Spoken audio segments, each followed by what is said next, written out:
It's 12 past 10. Good evening. I got an interesting question for you.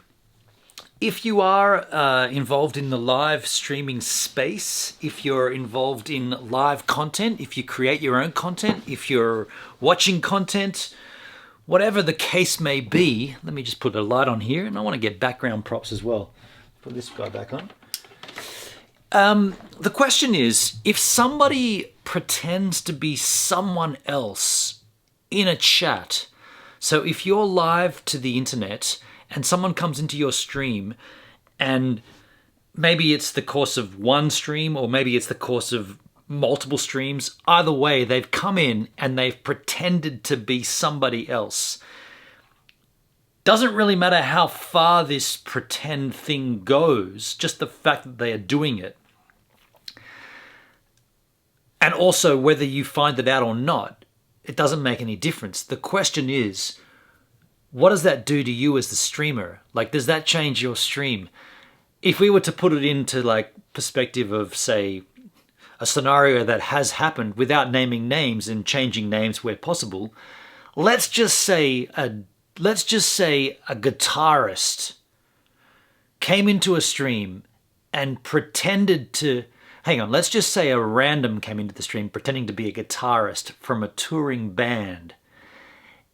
And me as the streamer was interacting with them, assuming that they were that person that they said they were.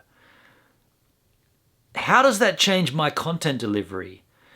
Well, hang on. How does it change my content delivery when it's found out that the person that they say they are, they're not? Does that affect anything at all?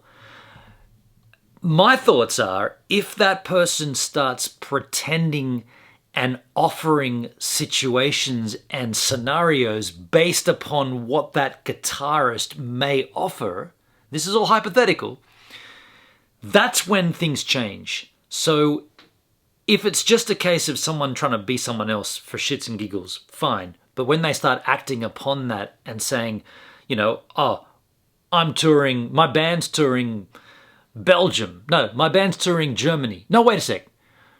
My band's doing a summer tour through Ibiza. And I'd like you to come and be, let's just say, tour photographer, right? I want you to come and be tour photographer with our band. If I then go and contact the band saying that the guitarist in that band has been offering me blah, blah, blah, blah, blah, then the band or the management turns around and goes, we've never heard of you, dude. We don't know what you're talking about. Our guitarist, they just basically shut down at that point. And that's when I think things have gone too far. It's okay to it's not okay, but it's the nature of the internet that people will pretend. And that's the thing. As a streamer, you cannot pretend because you're giving yourself to this two-way street. You're giving who you are. What they're giving back potentially could be a farce. And it's up to you as the streamer to sort of recognize that and go, okay, well, I was made a fool of. Or I understand that they're not who they say they are, and that's cool. Could be some kid with some situation, could be an issue. Who knows the backstory? Nobody does. That's the question tonight. What does it change? I think it changes nothing until it becomes more of a personal thing like that.